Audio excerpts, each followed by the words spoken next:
আসসালামু আলাইকুম রহমতুল্লাহ বরকাতুহু। তে বন্ধুগণ, আশা করি আল্লাহ পাকের রহমতে সকলেই সহি সালামত আছেন।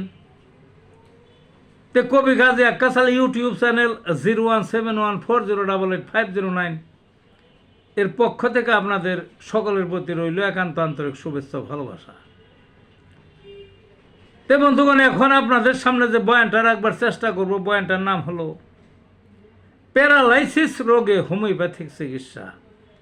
প্যারালাইসিস সবাই আপনারা চিনেন বা জানেন। অথর্ব অর্থাৎ ওই জায়গাটা নির্বোধ হয়ে যায়, অনুভূতিহীন হয়ে যায়, অসার হয়ে যায়, অসার নিঃসার যেটাই বলেন, অকেজো হয়ে যায়। এটা ব্রেনে যদি হঠাৎ স্ট্রোক করে তাহলে শরীরের যে কোনো এক সাইড পুরাপুরি প্যারালাইজ হয়ে যায়, বুঝলেন না? আবার ওই ছাড়াও হয়, স্ট্রোক ছাড়াও হয়। অনেক সময় দেখবেন হঠাৎ মুখ বাঁকিয়ে গেছে, আবার হঠাৎ শরীরের কোনো একটা অংশ ওই নির্বোধ হইতে থাকলো, অর্থাৎ অনুভূতিহীন হইতে থাকলো, নিঃশ্বাস কাজ করে না, চলে না, চিমটি দিলেও ব্যথা নাই, এইগুলা।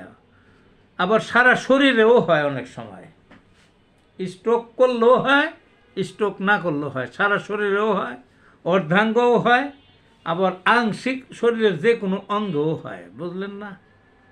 হয়। ভয় পেয়ে যায় মানুষ, কত থেরাপি, ঔষধ চিকিৎসা, কত কিছু, কিন্তু হোমিওপ্যাথিতে অতি সহজ চিকিৎসা আছে, বুঝলেন না? অতি সহজ চিকিৎসা।